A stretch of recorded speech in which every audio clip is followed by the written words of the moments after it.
हिमालय की घाटी और बर्फीले नजारे, बीच में विराजमान बाबा केदारनाथ हमारे। त्याग के सारी चिंता, बढ़ते चलो सारे, बोलो बम बम, लगाओ महादेव के नारे। हर हर महादेव। कर्पूर गौरम करुणावतारम संसार सारम भुजगेन्द्रहारम सदा वसन्तं हृदयारविन्दे भवं भवानी सहितं नमामि।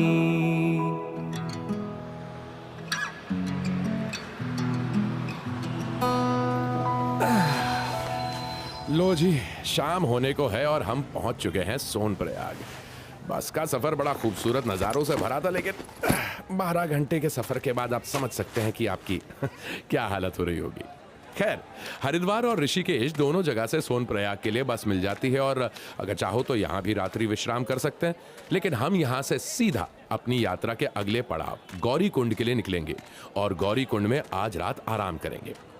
अभी गौरी कुंड चलने के लिए यहाँ से लोकल शेयरिंग टैक्सी मिल जाए तो काम हो जाए। अरे भैया, गौरी कुंड जाओगे तो आ जाओ, छोड़ देते हैं। हाँ हाँ, क्यों नहीं भैया, धन्यवाद।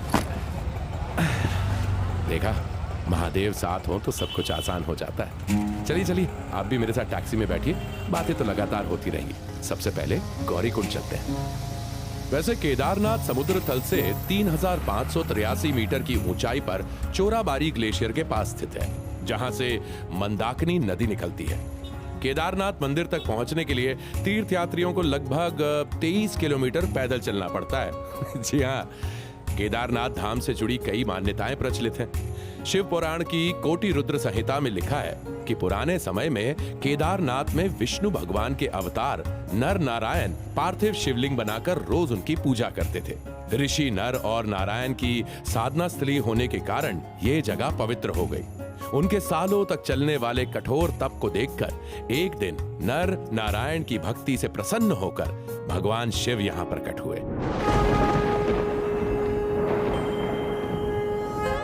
हे कृपा सिंधु, आपके बाकी भक्तों को भी हमारी तरह आपके दर्शन हो सके, इसलिए हमारी आपसे विनती है कि आप सदैव के लिए इस स्थल पर निवास कीजिए। तथास्तु। यदि यही आपकी इच्छा है तो आज से मैं इस स्थान पर ज्योतिर्लिंग के रूप में सदैव के लिए निवास करूंगा। इस तरह ऋषि नर नारायण के निवेदन पर भगवान शिव शंकर शंभु हमेशा के लिए केदार घाटी में रह गए। केदारनाथ के बारे में प्रचलित कथाओं में एक कथा और कही जाती है, आइए सुनाता हूं। तो हुआ क्या, एक समय पर भगवान शिव और माता पार्वती बद्रीनाथ में रहते थे। जी हाँ, वही बद्रीनाथ जहां भगवान विष्णु का मंदिर है। पहले वो जगह भगवान शिव की हुआ करती थी। हाँ, कहानी तो सुनिए। एक दिन भगवान शिव और माता पार्वती सैर पर निकले। जब वे वापस आए तो उनके घर के प्रवेश द्वार पर एक छोटा बच्चा रो रहा था। इस बच्चे को जोर जोर से रोता देख माता पार्वती की ममता जाग उठी और वो बच्चे को प्यार दुलार करने के लिए उठाने को आगे बढ़ी, लेकिन तभी भगवान शिव ने उन्हें रोकते हुए कहा, रुकिए पार्वती, थोड़ा विचार कीजिए। ये बालक एकाएक ऐसे हमारे द्वार पर कैसे आ गया? लेकिन स्वामी, ये बच्चा अकेला है, उसे इस तरह कैसे छोड़ सकते हैं? देवी, यहाँ आसपास इसके माता पिता भी नहीं है और ना ही बर्फ में इसके पैरों के कोई निशान है। कदाचित ये किसी की माया भी हो सकती है। भगवान शिव के लाख मना करने के बाद भी माता पार्वती उस बच्चे को घर के अंदर ले आईं और उसे अपना बच्चा मानकर साथ रखने लगी। दरअसल उस बालक के रूप में भगवान विष्णु आए थे, जो बद्रीनाथ में निवास करना चाहते थे। पार्वती ने बच्चे को सांत्वना दी और उसे खाना खिलाया। एक दिन बच्चे को घर पर अकेला छोड़कर माता पार्वती शिव जी के साथ गर्म पानी के झरने में स्नान करने चली गईं। जब वे वापस आए तो उन्होंने पाया कि दरवाजा तो अंदर से बंद था। ध्यान लगाते ही माता पार्वती को पूरा सच समझ में आ गया। अब उनके पास वहां से वापस जाने के अलावा कोई रास्ता नहीं बचा था। तब भगवान शिव और माता पार्वती चलकर केदारनाथ पहुंचे। वैसे पुराणों के अनुसार भविष्य में बद्रीनाथ और केदारनाथ जैसे धाम लुप्त हो जाएंगे और तब भविष्य बद्री नाम से एक नया तीर्थ स्थान अस्तित्व में आएगा। देखिए, बातों ही बातों में हम गौरीकुंड भी पहुंच गए। ये भगवान केदारनाथ के दर पर जाने के लिए यात्रा का सबसे पहला पड़ाव होता है। आइए, बाहर आइए। इस जगह पर माता पार्वती ने भगवान शिव को पाने के लिए तपस्या की थी। यहाँ कोई ना केवल सुंदर परिवेश का आनंद ले सकता है, बल्कि प्राकृतिक रूप से पाए जाने वाले गर्म पानी के झरने में गहरी और तरोताजगी भरी डुबकी भी लगा सकता है। चलिए, सबसे पहले हमें यहाँ पर अपनी डॉर्मेट्री में जाना है। डॉर्मेट्री आप पहले से बुक करवा सकते हैं। वैसे यहाँ आकर भी डॉर्मेट्री या होटल रूम ले सकते हैं और गढ़वाल मंडल विकास निगम लिमिटेड की वेबसाइट से भी आसानी से आप ऑनलाइन बुकिंग कर सकते हैं। अब सबसे पहले करवाना होगा हमें अपना रजिस्ट्रेशन, जिसे आप ऑनलाइन या ऑफलाइन दोनों तरीके से कर सकते हैं। और रजिस्ट्रेशन के लिए आपको अपनी आईडी देनी होती है। सबसे खास बात अर्थात भोजन की बात, तो यहाँ पर उत्तराखंड के विशेष व्यंजनों के अलावा उचित दामों पर आपको अच्छा खाना अवेलेबल हो जाता है। वैसे हमारी सलाह रहेगी कि कुछ हल्का फुल्का और अच्छा खाइएगा, ताकि अगले दिन की कठिन यात्रा के लिए आप दुरुस्त रहें और तैयार भी। लो, बातों ही बातों में कितना समय हो गया। कल सुबह 4 बजे हमें उठकर यात्रा भी शुरू करनी है। चलिए, मैं तो चला थोड़ी नींद निकालने, आप लोग भी थोड़ा आराम कर लीजिए। सुबह मिलते हैं। जय बाबा केदारनाथ। कर्पूर गौरम करुणावतारम संसार सारम भुजगेंद्र हारम सदा। अरे लाठी ले जाओ, लाठी ले जाओ, लाठी। अरे भैया, जरा एक लाठी दीजिए। हाँ, ये लो। धन्यवाद। अरे वाह, आप लोग भी आ गए। लीजिए, आप भी अपनी अपनी एक लाठी ले लीजिए, जरूरत पड़ेगी। चलिए चलिए। इस वक्त सुबह के 5 बज रहे हैं और अभी हम यहाँ से अपनी चढ़ाई स्टार्ट करने वाले हैं, जो 16 से 23 किलोमीटर के लगभग है। वैसे आपको भगवान केदारनाथ और पंच केदार की कथा पता है? नहीं? चलिए चलते चलते सुनाता हूँ। तो भगवान केदारनाथ की कथा पांडवों से भी जुड़ी हुई है। किंवदंतियों के अनुसार पांडवों ने सभी कौरवों को मार गिराया था। कौरव उनके चचेरे भाई थे, इसलिए पांडवों पर भ्राता हत्या यानी अपने भाइयों की हत्या का पाप लग गया था और इससे मुक्ति के लिए वो भगवान शंकर का आशीर्वाद पाना चाहते थे। लेकिन भोलेनाथ तो उन लोगों से रुष्ट थे। भगवान शंकर के दर्शन के लिए पांडव काशी गए, पर भगवान पांडवों को देखकर वहां से अंतर्ध्यान हो गए। पर पांडव कहां मानने वाले थे। वो लोग शंकर भगवान को खोजते हुए हिमालय तक आ पहुंचे। भगवान शंकर पांडवों को दर्शन नहीं देना चाहते थे, इसलिए वो वहां से भी अंतर्ध्यान होकर यहां केदार आ गए। दूसरी ओर पांडव भी लगन के पक्के थे। वो उनका पीछा करते करते केदार पहुंच गए। भगवान शंकर ने तब तक नंदी बैल का रूप धारण कर लिया और वो अन्य पशुओं में जाकर मिल गए। पांडवों को संदेह हो गया था, इसलिए भीम ने अपना विशाल रूप धारण कर 2 पहाड़ों पर पैर फैला दिए। भीम फिर बलपूर्वक नंदी रूपी महादेव पर झपटे, लेकिन बैल भूमि में अंतर्ध्यान होने लगा। तब भीम ने नंदी की पीठ को जोर से पकड़ लिया और भीम के पकड़ने पर नंदी रूपी शिवजी के भाग अलग अलग जगह प्रकट हुए। उनके धड़ से ऊपर वाला भाग काठमांडू में प्रकट हुआ। अब वहां पशुपतिनाथ का प्रसिद्ध मंदिर है। शिव जी की भुजाएं तुंगनाथ में, मुख रुद्रनाथ में, नाभि मध्य महेश्वर में और जटा कल्पेश्वर में प्रकट हुई। इसीलिए इन 4 स्थलों सहित श्री केदारनाथ को पंच केदार कहा जाता है। उसी समय से भगवान शंकर नंदी की पीठ की आकृति पिंड के रूप में श्री केदारनाथ में पूजे जाते हैं। देखिए, हम लोग जंगल चट्टी भीम बली पार करते हुए रामबाड़ा तक पहुंच चुके हैं। वैसे ये रामबाड़ा 2013 की त्रासदी से पहले एक बसी हुई जगह थी। आपको तो पता ही है, साल 2013 में यहां बादल फटने के कारण बाढ़ आई थी और अब देखिए यहां दूर दूर तक सिर्फ खंडर ही नजर आते हैं। यहां की हालत को देखकर आप लोग अनुमान लगा सकते हैं कि 2013 की त्रासदी कितनी भयानक रही होगी। चलिए हम लोग आगे की ओर बढ़ते हैं।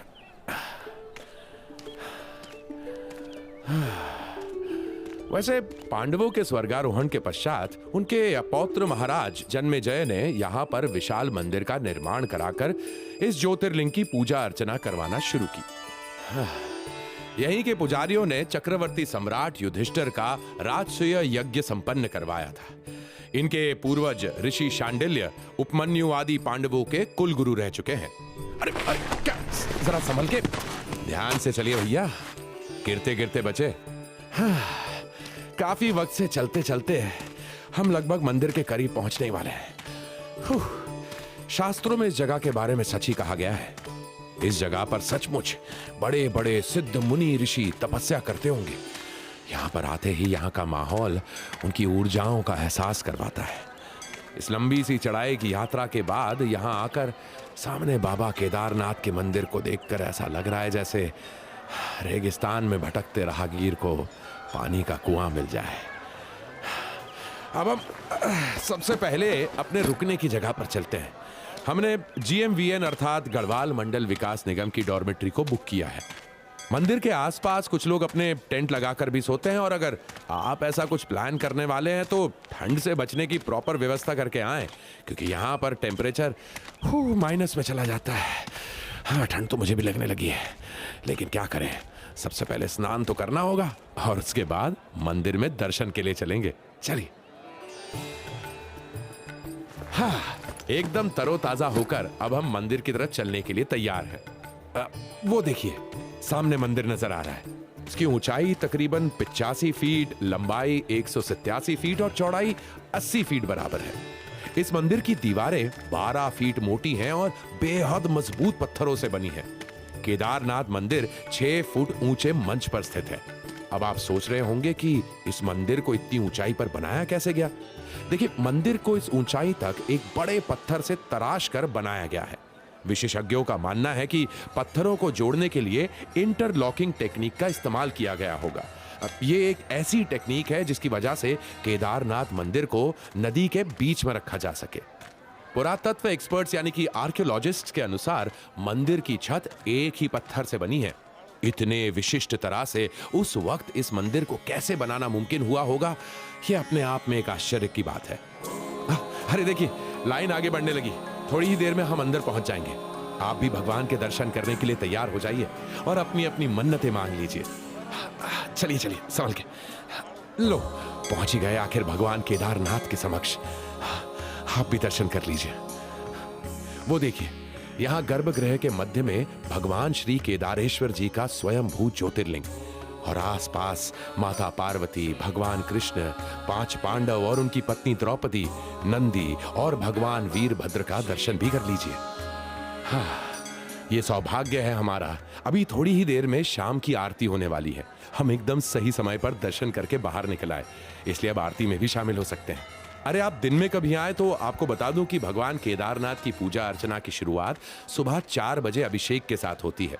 भक्तों के लिए मंदिर सुबह 6 बजे खुलता है और शाम को 7 बजे बंद हो जाता है। दिन में 3 बजे से शाम 5 बजे तक भगवान विश्राम करते हैं। वैसे आपने एक बात नोटिस की? अभी अंदर जो पुजारी थे केदारनाथ के, वो कन्नड़ भाषा में मंत्र जाप कर रहे थे। बद्रीनाथ और केदारनाथ मंदिर के मुख्य पुजारियों को रावल कहा जाता है, जो दक्षिण भारतीय राज्यों से आते हैं। रावल को शंकराचार्य के कुल का वंशज कहा जाता है। आदि गुरु शंकराचार्य ने ही दक्षिण भारतीय पुजारियों को हिमालय के मंदिर में नियुक्त करने की परंपरा की शुरुआत की थी, जो आज भी चल रही है। अरे लीजिए, आरती शुरू हो गई।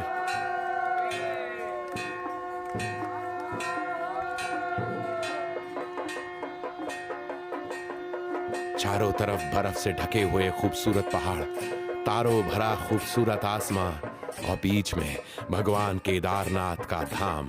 यहाँ की आरती और यहाँ का दृश्य अद्भुत। महाभारत में इस जगह को स्वर्ग का द्वार बताया गया है। आज यहाँ दर्शन करके वो बात सच लग रही है। आरती संपन्न हो चुकी है। मंदिर के पुजारियों से बात करते हुए मुझे पता लगा कि जब दीपावली के दूसरे दिन इस मंदिर को बंद कर दिया जाता है तो मंदिर के अंदर एक दीपक जलता हुआ छोड़ दिया जाता है, एक दिया। और जब 6 महीने के बाद दोबारा मंदिर खोला जाता है तो उसमें वैसी ही सफाई मिलती है और वो दिया, वो दीपक जलता हुआ मिलता है। अब इसे चमत्कार कहें या कुछ और, ये मैं आप पर छोड़ देता हूं। आइए आपको कुछ और भी दिखाता हूं। ये देखिए, ये जो पीछे आप एक बड़ी सी शिला देख रहे हैं, यहाँ इस तरफ, इसे भीमशिला कहा जाता है। 16 जून 2013 की रात केदारनाथ में भीषण प्राकृतिक आपदा आई। बारिश, बाढ़, जिसकी वजह से बड़ी बड़ी इमारतें बाढ़ में ताश के पत्तों की तरह ढह गई। हजारों लोगों की जानें गई, लेकिन मंदिर का बाल भी बांका नहीं हुआ। यह शिला अब कहीं से आकर मंदिर के ठीक पीछे इस तरह से यहां पर अटक गई कि मंदिर की तरफ आने वाली जलधारा को 2 टुकड़ों में बांटा जा सके, जिससे मंदिर सुरक्षित रहा। वैसे अभी दर्शनों के दौरान मेरी बात एक पुरातत्व विद्वान से हुई। उन्होंने बाबा केदारनाथ के बारे में एक हैरान कर देने वाला तथ्य बताया। बाबा केदारनाथ का ये मंदिर 13वीं से 17वीं सदी के बीच में एक छोटे हिमयुग के दौरान 400 सालों तक बर्फ के अंदर दबा रहा। 400 साल बर्फ में रहने के बावजूद भी इस मंदिर पर कभी कोई आंच नहीं आई। केदारनाथ बाबा के दर्शन तो हो गए, चलिए अब चलते हैं भगवान आदि शंकराचार्य के दर्शन करने। वैसे आपको पता है, जगत गुरु आदि शंकराचार्य ने अपना अंतिम समय यहीं बिताया था। यहां आने से पहले काशी में भगवान शिव ने उन्हें दर्शन दिए थे। दरअसल शंकराचार्य एक दिन सुबह सुबह स्नान के बाद मंदिर में प्रवेश कर रहे थे कि तभी एक चांडाल उनके रास्ते में आ गया। चांडाल एक विशेष जाति थी जो शमशान घाट की देखभाल करती थी। ऐसी मान्यता थी कि अगर आप चांडाल को देख लेते हैं तो आपकी मृत्यु हो सकती है।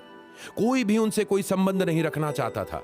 इसलिए जब ये व्यक्ति उनके सामने आया तो आदि शंकराचार्य ने क्रोधित होकर कहा, दूर हटो मेरे रास्ते से। कौन दूर हट जाए, मैं या मेरा ये शरीर? पूरी दुनिया में अद्वैत का सिद्धांत देने वाले जगत गुरु आदि शंकराचार्य को भगवान शिव शंकर भोलेनाथ को पहचानने में देर नहीं लगी। उन्हें अपनी गलती का एहसास हुआ और उसके बाद से उन्होंने शास्त्रार्थ करना बंद कर दिए। वहां से वो सीधा केदारनाथ चले आए। उन्होंने अपना शरीर यहीं छोड़ा था। बातों ही बातों में बड़ी रात हो गई और अब धीरे धीरे ठंड भी बढ़ती जा रही है। तो चलिए वापस अपने डॉर्मेट्री की तरफ चलते हैं, पर चलने से पहले बोले बाबा केदारनाथ की जय। बाबा केदारनाथ। सुबह सुबह तो यहां ठंड और कड़ाके की पड़ती है। अब हम बाबा केदारनाथ के दर्शन तो कर चुके, चलेंगे अब सीधे भगवान भूकुंड भैरव के दर्शन के लिए, जो यहाँ के भैरव हैं।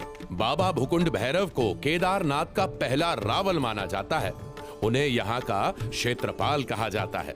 कपाट खोलने के समय बाबा के दर्शन से पहले भूकुंड भैरव बाबा की पूजा किए जाने का विधान है और उसके बाद विधि विधान से केदारनाथ मंदिर के कपाट खोले जाते हैं। बाबा भूकुंड भैरव को केदारनाथ जी का रक्षक माना जाता है। केदारनाथ मंदिर के आरंभ और समापन समारोह के दौरान भैरवनाथ मंदिर जाना अनिवार्य है। ऐसा माना जाता है कि जब मंदिर के कपाट बंद हो जाते हैं तब बाबा भूकुंड भैरव ही केदारनाथ मंदिर को आत्माओं से सुरक्षित रखकर उनकी रक्षा करते हैं। लगभग 30 मिनट की यात्रा करने के बाद हम लोग बाबा भूकुंड भैरव के दर्शन करने के लिए पहुंच चुके हैं। सबसे हैरानी की बात है, इस मंदिर में कोई छत नहीं है दोस्तों। बाबा ऐसे ही बिना छत के बैठे हुए हैं। लेकिन यहाँ का वातावरण और ऊर्जा देखकर एक अद्भुत एहसास होता है। बाबा भूकुंड भैरव खुले आसमान के नीचे रहते हैं। उनके दर्शन मन को प्रसन्न करने के लिए काफी हैं। दूर दूर तक खड़ा हिमालय और बर्फीली हवाएं मन को खुश कर देती हैं। बाबा भूकुंड भैरव की अनुमति के बिना तो केदारनाथ धाम के कपाट तक नहीं खुलते। हम सब की भगवान केदारनाथ के ज्योतिर्लिंग की यात्रा बाबा भैरव के दर्शन के बाद संपन्न हो गई।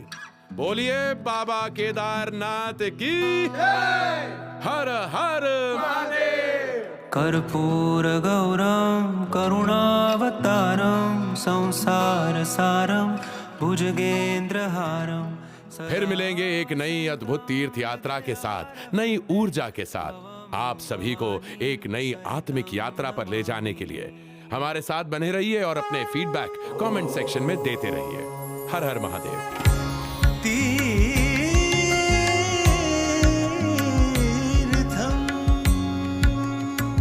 लाइव भगवान प्रस्तुत करते हैं तीर्थम, एक ऑडियो तीर्थ यात्रा।